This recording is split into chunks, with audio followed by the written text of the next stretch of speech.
বিজয়ী হলো, যেভাবেই হোক মেকানিজম করে তারা যখন ক্ষমতায় চলে গেলেন তখন হাটা তারা ভুলে গেলেন।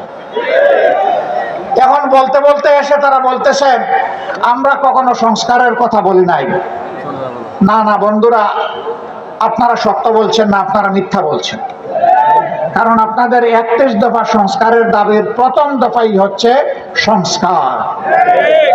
এখন বলেন যে সংস্কার কি জিনিস বুঝি না। আসেন আমরা সংবিধান সংশোধন কমিটি করি। আমাদের সংসদের ভিতরে আপনারা দেখবেন মাঝে মাঝে একজন অবৈতনিক শিক্ষক তিনি আমাদেরকে সবক দেন, এইটা সংবিধান, ওইটা সংবিধান, এইটা ধারা, ওইটা ধারা। আমি জিজ্ঞেস করতে চাই, সংবিধান এবং কার্যপ্রণালী বিধির কোথায় আছে? সংসদে আপনি একটা সংবিধান সংশোধন কমিটি করতে পারবেন, মেহরবানি করে তা দেখিয়ে দেন। আমরা যখন তার প্রতিবাদ করেছি, এখন শুনলাম সংসদের ভিতরেই তারা আওয়াজ দিয়ে সংবিধান সংশোধন কমিটি গঠন করলেন। আমরা এটাকে ঘৃণা করে প্রত্যাখ্যান করেছি। এখন নাকি তারা এটার নাম পাল্টাইয়া নতুন ভাবে এটার আকিকা করতেছেন নতুন নামে। তারা এখন বলতেছেন বিশেষ কমিটি। জনগণের সাথে আর কত ছলচাতুরি করবেন, আর কত দুকাবাজি করবেন?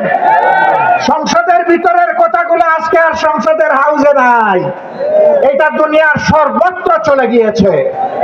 পদে পদে মিথ্যা বলবেন, ধোঁকা দিবেন, পরিণতির জন্য তৈরি থাকুন। 2006 সাল থেকে শুরু করে 24 সাল পর্যন্ত টানা 19টি বছর এদেশের মানুষ রক্ত দিয়েছে, জীবন দিয়েছে, আয়নাগরের সঙ্গী হয়েছে। লক্ষ লক্ষ মামলা মাথায় নিয়ে জেলে গিয়েছে, সন্তান হারিয়েছে, স্বামী হারিয়েছে, এমনকি স্ত্রী হারিয়েছে। কিন্তু মানুষ ফ্যাসিবাদের কাছে মাথা নত করে নাই। সেই ফ্যাসিবাদকে বাংলাদেশ থেকে তুড়ি মেরে তাড়িয়ে দিয়েছে। আপনারা হাজার চেষ্টা করলে ওই ফ্যাসিবাদী আওয়ামী লীগ হতে পারবেন না। আপনারা দামি ফ্যাসিবাদ হতে পারবেন। আসল ফ্যাসিবাদকে এই জনগণ পাত্তা দেয় নাই, দামি ফ্যাসিবাদ আবার কিসে?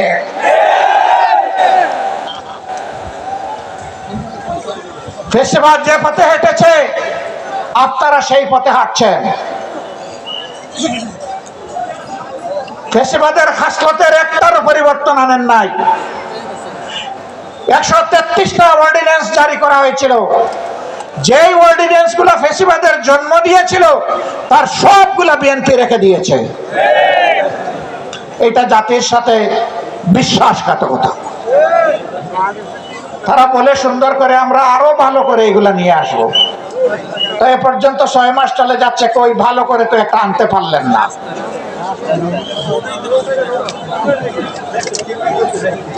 আমরা বুঝতে পারছি জনগণকে ধোঁকা দেওয়ার জন্য আরেকটা অপকৌশলের আশ্রয় তারা নিতে পারেন।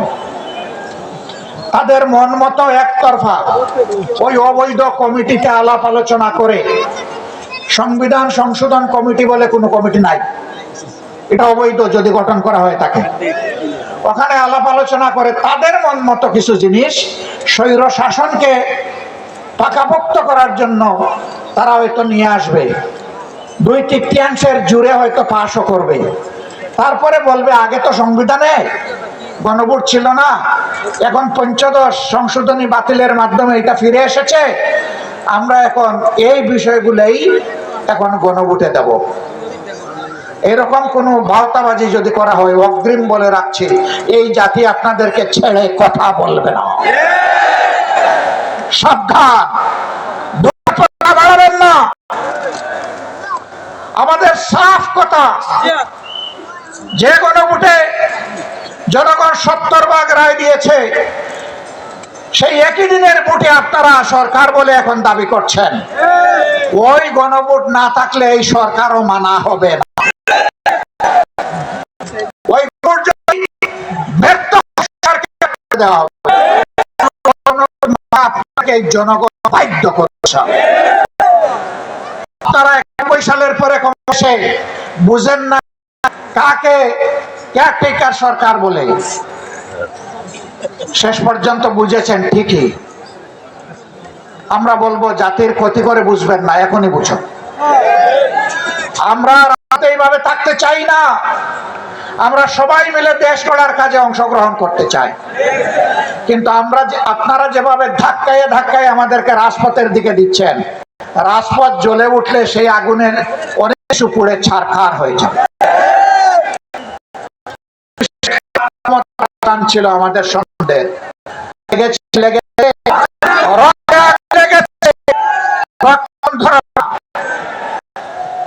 এই প্রশ্নের নেবেন না।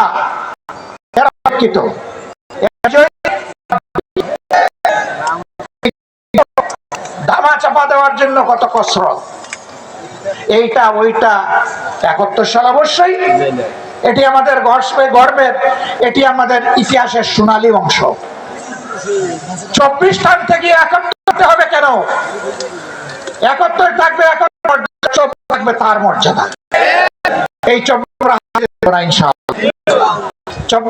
বীরদেরকে যথাযথ রাষ্ট্রীয় সম্মানে সম্মানিত করতে হবে। শ্রেষ্ঠ হোক আর গাজী হোক,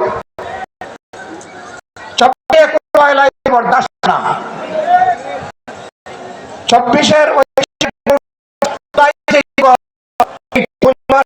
ছিল আপনাদের 5 তারিখ খুলে দেওয়া হবে।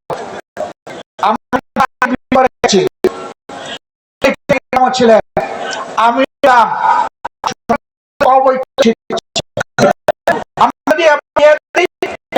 কোনো পরিবর্তন আনা হয়েছে, আমরা আবার গর্জন করব। আমরা চুপ থাকবার প্রতিবাদ করব। যদি কোন ঐতিহ্য গান করা হয় থাকে, শুরু আনা তাদের কাছ থেকে আমরা তা আদায় করে ছাড়বো ইনশাআল্লাহ। মানে মানতেই হবে। যারা জনগণের ভোট মানে না, এরা গণতন্ত্রের শত্রু। আমরা চাই না এই সরকারকে আমরা গণতন্ত্রের শত্রু বলি। দেরিতে হলে আমরা অনুরোধ করব, ফিরে আসুন, ফিরে আসুন।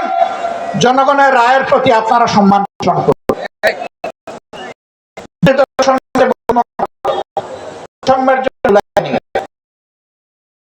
করার জন্য জুলাই হয়েছিল। সংসদে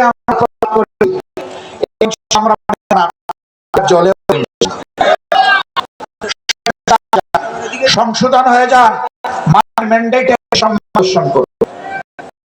দ্রব্যমূল্য